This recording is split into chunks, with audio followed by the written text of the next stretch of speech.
वैसे अब उन्होंने नहीं किया ना blood relation.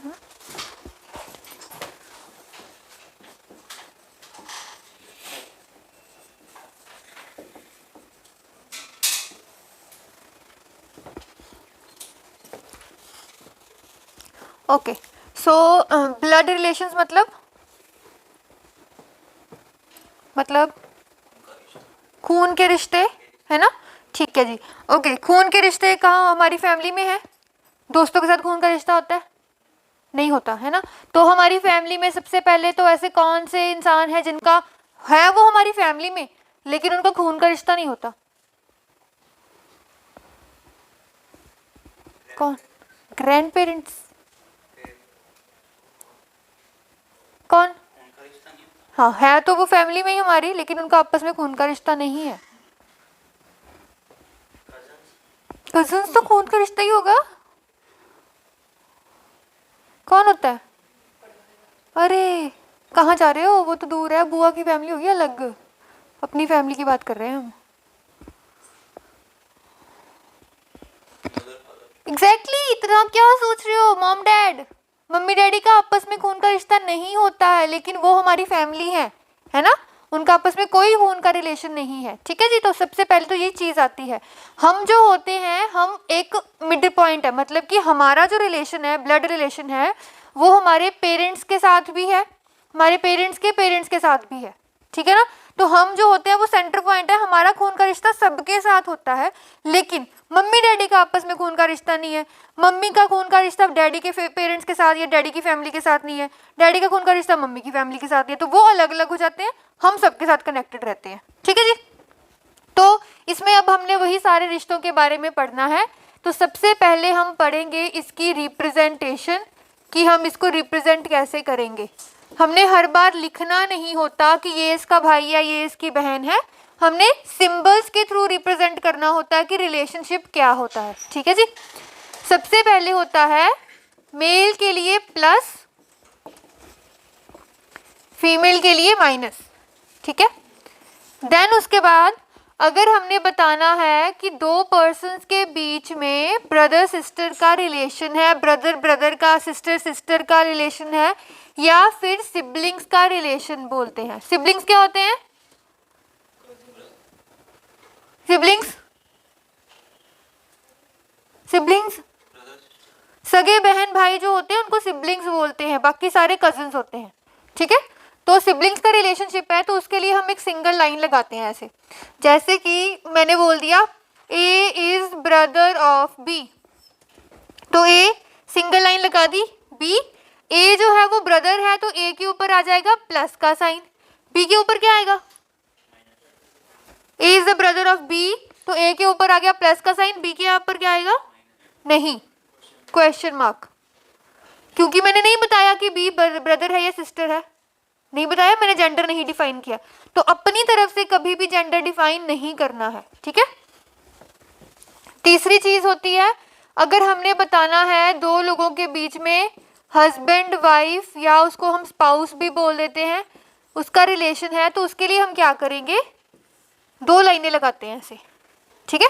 So if we can say A is the husband of B, तो A B, A is the husband, तो प्लस बी के ऊपर अब डेफिनेटली माइनस है क्योंकि वो तो वाइफ ही होगी। फोर्थ इज, अगर हमने बताना है कि दो पर्सन्स के बीच में जनरेशन का गैप है, जनरेशन गैप क्या होता है? सीधा ग्रैंड पेरेंट्स के साथ ही होगा, मदर फादर के साथ भी तो होगा, है ना? वो भी हमसे एक लेवल ऊपर है। तो जनरेशन गैप दिखाने के लिए हम एक सिंगल लाइन ऐसे सीधी लाइन लगाते हैं, जैसे कि मैंने बोलना है A is the father of B, तो ए बी, ए जो है वो फादर है तो ए के ऊपर आ गया प्लस का साइन, बी के ऊपर क्या आएगा? A is the father of B में बी के ऊपर क्या आएगा? Question mark. एग्जैक्टली, मुझे नहीं पता कि वो सन है या डॉटर है, तो वो प्लस माइनस कुछ भी हो सकता है। अगर मैंने इसी में जोड़ना है C is the grandfather of B, तो सी कहाँ पे आएगा? C is the grandfather of B, कहाँ लगाऊं? सी जो है वो ग्रैंड फादर है, यहाँ कहाँ? यहाँ पे, है ना? ग्रैंडफादर क्या होता है? पापा के पापा, तो बस ये हमने डिफाइन कर दिया, पापा के पापा ग्रैंडफादर हो गया। ठीक है, तो ऐसे हम जनरेशन को शो करते हैं कि जनरेशन हम कैसे बनाएंगे।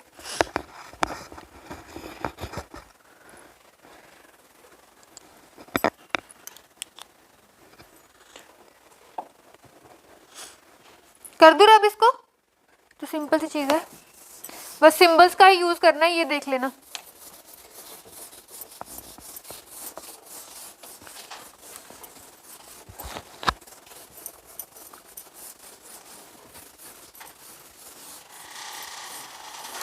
आफ्टर दैट फिर हमारे पास आता है फैमिली ट्री। हम फैमिली ट्री कैसे क्रिएट करते हैं? ठीक है जी, तो फैमिली ट्री हम कैसे क्रिएट करेंगे? फैमिली का मैंने कहा बताया आपको, सेंटर पॉइंट जो है वो एक पर्सन है, चाहे वो मैं हूं, मैं एक सेंटर पॉइंट हूं फैमिली का। तो मैंने अभी इसका जेंडर नहीं डिफाइन किया, तो ये प्लस भी हो सकता है, ये माइनस भी हो सकता है। ठीक है जी, अब क्योंकि ये एक पर्सन है तो डेफिनेटली इसके पेरेंट्स तो होंगे, मम्मी डैडी तो होंगे, तो मम्मी डैडी इसके ऊपर आ जाएंगे एक लेवल, मॉम डैड हो गई है। अब मम्मी और डैडी के बेसिस के ऊपर हमारी जो फैमिली है वो दो पार्ट्स में डिवाइड हो जाती है ना? तो दो पार्ट्स कौन कौन से होते हैं? क्या बोलते हैं वो तो मुझे भी पता है, बोलते क्या है? पैटर्नल और मैटरनल। ठीक है, पापा वाली साइड को हम रिप्रेजेंट करते हैं पैटर्नल साइड, और मम्मी वाली साइड को रिप्रेजेंट करते हैं मैटरनल साइड। तो हमारी फैमिली दो पार्ट्स में डिवाइड हो गई यहाँ पे। ठीक है जी, फिर पापा के पेरेंट्स जिनको हम अपने ग्रैंड पेरेंट्स बोलते हैं, मम्मी के पेरेंट्स ये भी हमारे ग्रैंड पेरेंट्स हैं, but we can define as paternal grandfather और मैटरनल ग्रैंडफादर। दादा है या नाना है तो इससे पता चल जाएगा पैटर्नल और मैटरनल से। ठीक है, अब इसके ऊपर नहीं जाना, मतलब ग्रैंड पेरेंट्स के ऊपर नहीं जाना, मतलब जैसे हिंदी पंजाबी में बोलते थे परदादा परनाना, वैसा कोई कॉन्सेप्ट रिलेशन में हमने नहीं डिफाइन करना है। ठीक है, वैसा कहीं नहीं जाना। अब इसके नीचे आते हैं, कभी ना कभी शादी करेगा तो इसके बच्चे होंगे। ठीक है जी, फिर उसके बाद अगेन इसके बच्चों के बच्चे होंगे। तो ये सेंटर पॉइंट है, इसके दो लेवल ऊपर जाना है हमने, इसके दो लेवल नीचे जाना है, ना तो इसके नीचे जाना है ना तो उसके ऊपर कभी फर्दर जाना है, बस इतना रहेगा ये। ठीक है, तो ये कितने लेवल्स हो गए? 1 2 3 4 5, 5 लेवल हिरार्की होती है ये ब्लड रिलेशन की। ठीक है जी, उसके बाद अब ये मेन रिश्ते मैंने बता दिए, मम्मी डैडी है, ये दादा दादी जो भी है। इसके अलावा हर लेवल पे हमारे क्या रिलेशन होते हैं वो हमने डिफाइन करना होता है। तो बताओ जरा, ग्रैंड पेरेंट्स के लेवल पे हमारा क्या रिलेशन होगा, और उनके ही लेवल पे जो हमारे ग्रैंड पेरेंट्स हैं उनके भाई बहन होंगे। ठीक है, तो उसको हम रिप्रेजेंट कर देते हैं ग्रैंड अंकल या फिर आंट के साथ। कई बार ग्रैंड की जगह पे ग्रेट वर्ड भी लिखा होता है, तो one and the same thing. Great का मतलब ये नहीं है कि एक लेवल ऊपर चले गए, ग्रेट वर्ड उसी लेवल पे है। ठीक है, ओके। अब ये मेरे पेरेंट्स का लेवल है, मेरे पेरेंट्स के लेवल पे मेरे और क्या क्या रिश्ते हैं?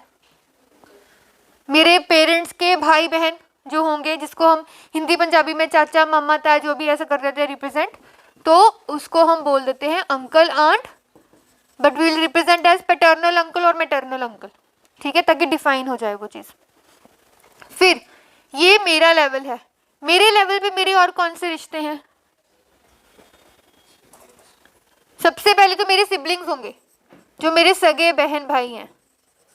ठीक है, फिर मेरे कजन्स होंगे, जेंडर नहीं डिफाइन करना, सिर्फ कजन्स होते हैं, दैट्स इट। फिर और कोई होगा? हाँ, ये बंदा कभी शादी करेगा, कभी पर्सन की शादी होगी, तो इस लेवल पे उसका स्पाउस भी जुड़ जाएगा।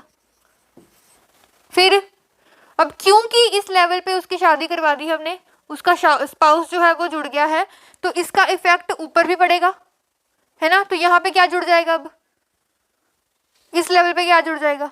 स्पाउस के आने की वजह से इस लेवल पे क्या होगा? और father in law and mother in law. ठीक है, फादर इन लॉ या फिर मदर इन लॉ, तो इसका इफेक्ट ये भी पड़ता है। ठीक है, तो इसका इफेक्ट और भी पड़ेगा, और क्या आ जाएगा? Sister in law and brother in law. तो ये ब्रदर इन लॉ हो गया और मेरे पास सिस्टर इन लॉ हो गया। तो इसका इफेक्ट ये सारा पड़ रहा है, ठीक है। आफ्टर दैट अब ये मेरे बच्चे थे, तो मेरे बच्चों के अलावा और कौन होगा इस लेवल पे?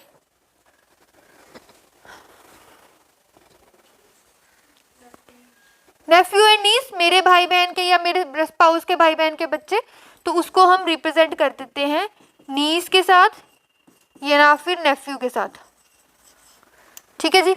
उसके बाद ये मेरे बच्चों के बच्चे हैं आगे इस लेवल पे, और क्या होगा इस लेवल पे? चाहे वो मेरे बच्चों के बच्चे हैं चाहे वो इधर के बच्चों के बच्चे हैं, मेरे लिए वो ग्रैंड चिल्ड्रन ही होंगे, ठीक है। तो one and the same thing होगा, उसको हम ग्रैंड चिल्ड्रन ही बोलते हैं।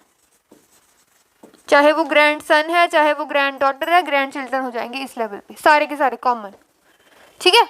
अब देखो ये इस टाइम जितने भी रिलेशनशिप आपको यहाँ पे नजर आ रहे हैं, हम जो क्वेश्चंस करते हैं उनके आंसर्स यही होते हैं, यही आंसर्स है उनके, ठीक है। इसके अलावा अगर आपका कोई आंसर आ जाता है क्वेश्चन को सॉल्व करते वक्त, मतलब आपने गड़बड़ की है, क्वेश्चन गलत सॉल्व किया है, इसके अलावा आंसर्स नहीं होते, और यही है जो मेन रिश्ते होते हैं हमारे, ठीक है।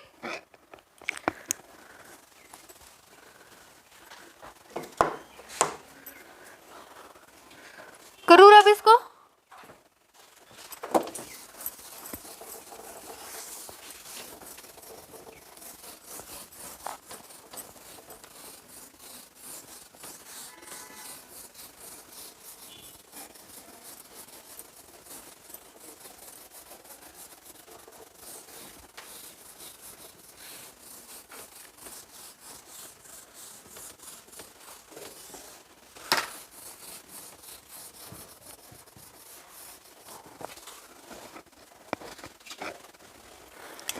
Okay, now the types of question. अब ब्लड रिलेशन के जो क्वेश्चंस होते हैं या बीआर के जो क्वेश्चंस होते हैं वो 3 टाइप्स के होते हैं। उसमें से फर्स्ट टाइप जो है वो अभी हम कर रहे हैं, दैट इज सिंबॉलिक फॉर्म या सिंबॉलिक रिलेशंस। सिंबल्स की फॉर्म में रिलेशंस बताए गए हैं। चलो वो क्या होगा अब वो देखो।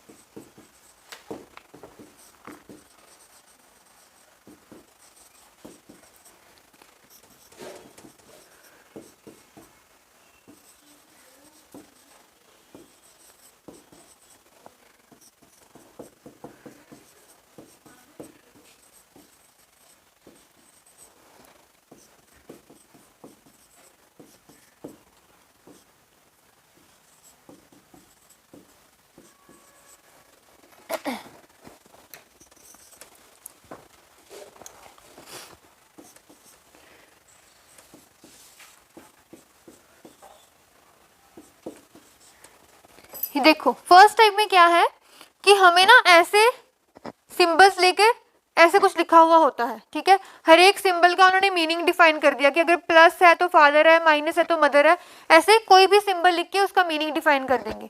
फिर उसके बाद हमें एक्सप्रेशन दी होती है, हमने इस एक्सप्रेशन को सॉल्व करके रिश्ता फाइंड आउट करना है। तो मेरा क्वेश्चन यहाँ पे ये है, ये एक्सप्रेशन मैंने आपको दे दी एंड आई एम आस्किंग कि how is P related to V, P का रिश्ता वी के साथ क्या है, ठीक है। तो ये मैंने फाइंड आउट करना है। तो इसको हम फाइंड आउट कैसे करेंगे, देखो यहां से शुरू करना है, एंड पॉइंट से। एंड पॉइंट से इसको रीड करना शुरू करो, ट्रिक से करेंगे फैमिली, ठीक है, डीप में नहीं करना। ये मैं हूं, इसको अपने आप पे डिनोट कर लो कि ये मैं हूं। उसके बाद देखो मल्टीप्लाई के साइन का मतलब क्या लिखा हुआ है, सिस्टर लिखा हुआ है,